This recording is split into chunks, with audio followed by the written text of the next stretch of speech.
16 सोमवार व्रत विधि व कथा। शिव पुराण के अनुसार सबसे पहले माता पार्वती जी ने भगवान भोलेनाथ की कामना के लिए 16 सोमवार का व्रत रखा था। जब माता सती ने दक्ष प्रजापति की पुत्री माता पार्वती जी के रूप में जन्म लिया था, तब उन्होंने भगवान शिव को हर जन्म में अपना पति बनाने की प्रतिज्ञा ली थी। इस प्रतिज्ञा की वजह से माता पार्वती जी ने 16 सोमवार का कठिन व्रत रखा और भगवान शिव की अर्धांगिनी बनी। व्रत विधि: पहले सोमवार के दिन आप स्नान आदि करके शुद्ध वस्त्र धारण करें। यदि संभव हो तो हल्के रंगों के वस्त्र पहनें। सफ़ेद रंग भोलेनाथ को अति प्रिय है, इसलिए सफ़ेद रंग के वस्त्र भी पहने जा सकते हैं। हाथ में फूल और अक्षत लेकर भगवान शिव को समर्पित करें। किसी भी व्रत या पूजन को करने के दिन आपको प्रातःकाल जल्दी उठना चाहिए। भगवान शिव के व्रत में आपके पास साधारण जल हो या गंगा जल, इसे हाथ में लेकर बेलपत्र को लेकर संकल्प लें। आप अपनी जो भी मनोकामना है बोलते हुए व्रत का संकल्प लें और उसके बाद नियमित पूजा और व्रत करें। भगवान शिव को सोमवार के दिन ये चीजें अर्पित करें। 16 सोमवार व्रत में शिवलिंग का विधि विधान से अभिषेक करें। इसके लिए दूध, दही, गंगाजल, घी, शहद, शक्कर, बेलपत्र, धूप, दीप, धतूरा, इत्र, पुष्प, सफेद चंदन, रोली, फुमा, अष्टगंध, सफेद वस्त्र, गन्ने का रस, मां पार्वती की श्रृंगार सामग्री, फल, मिठाइयां आदि। इसके बाद भगवान शिव की 16 सोमवार की यह पूरी कथा जरूर सुने। एक समय की बात है जब भगवान शिव माता पार्वती जी के साथ भ्रमण करते हुए पृथ्वीलोक स्थित अमरावती नगरी में आए। वहां के राजा ने कुछ ही समय पहले एक शिव मंदिर का निर्माण करवाया था। भगवान शिव और माता पार्वती जी वहां ठहर गए। पार्वती जी ने कहा, हे प्राणनाथ, आओ आज इसी स्थान पर चौसा खेलें। खेल प्रारंभ हुआ। शिव जी कहने लगे, मैं जीतूंगा, और माता पार्वती जी कहने लगी, मैं जीतूंगी। इस प्रकार उनकी आपस में वार्तालाप होने लगी। उस समय पुजारी जी उस मंदिर में पूजा करने आए। पार्वती जी ने पूछा, पुजारी जी बताइए जीत किसकी होगी? पुजारी बोला, इस खेल में भगवान शिव के समान कोई दूसरा नहीं टिक सकता, इसलिए भोलेनाथ ही यह बाजी जीतेंगे। लेकिन हुआ इसका उल्टा और माता पार्वती जी जीत गई। इसलिए पार्वती जी ने पुजारी की बात को झूठी पाकर उन्हें कोढ़ी होने का श्राप दे दिया।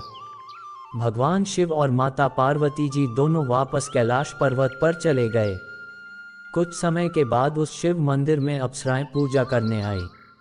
अप्सराओं ने पुजारी जी के कोढ़ी होने का कारण पूछा। पुजारी जी ने सब बातें उनको बता दी। अप्सराओं ने कहा, पुजारी जी आप 16 सोमवार का व्रत करें तो शिव जी प्रसन्न होकर आपका संकट अवश्य दूर करेंगे। पुजारी जी ने अप्सराओं से 16 सोमवार व्रत की विधि पूछी। अप्सराओं ने व्रत करने की विधि और 16 सोमवार व्रत के उद्यापन की विधि बता दी। पुजारी जी ने विधिपूर्वक श्रद्धा भाव से व्रत प्रारंभ किया और अंत में व्रत का उद्यापन भी किया।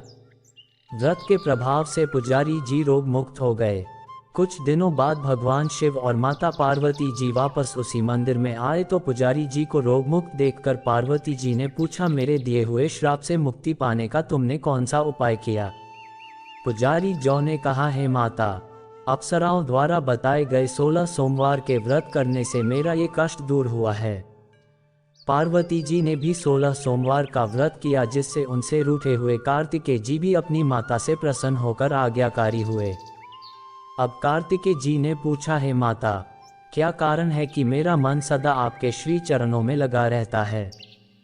पार्वती जी ने कार्तिकेय को 16 सोमवार के व्रत का महत्व तथा विधि बताई। तब कार्तिकेय जी ने भी इस व्रत को किया तो उनका बिछड़ा हुआ मित्र मिल गया। फिर कार्तिकेय जी के मित्र ने भी इस व्रत को अपने विवाह की इच्छा से किया तो थोड़े दिनों बाद वह अपने व्यापार के कार्य से एक समृद्ध राज्य में पहुंचा, जहां राजकुमारी का स्वयंवर जारी था। राजा ने प्रण किया था कि हथिनी जिस व्यक्ति के गले में वरमाला डाल देगी, उसी के साथ राजकुमारी का विवाह करेंगे। ये ब्राह्मण मित्र भी स्वयंवर देखने की इच्छा से वहां जाकर बैठ गया।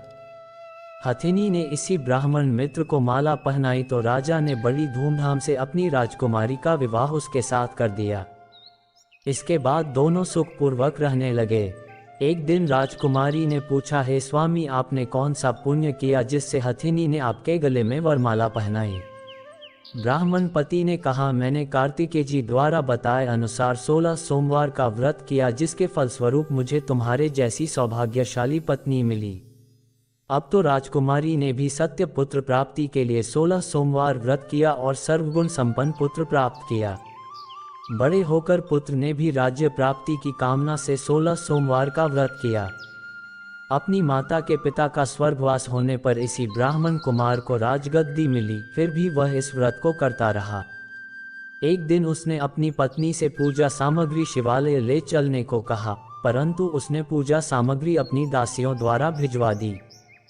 जब राजा ने पूजन समाप्त किया तो आकाशवाणी हुई कि हे राजा, तुम इस पत्नी को त्याग दो, नहीं तो राजपाट से हाथ धोना पड़ेगा।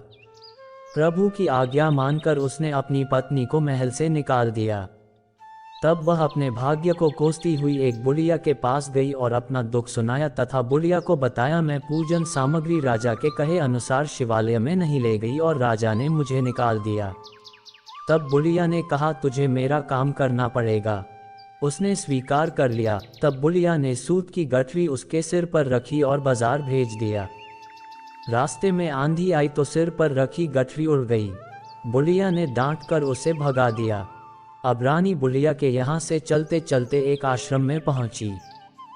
गोसाई जी उसे देखते ही समझ गए कि यह उच्च घराने की अबला विपत्ति की मारी है।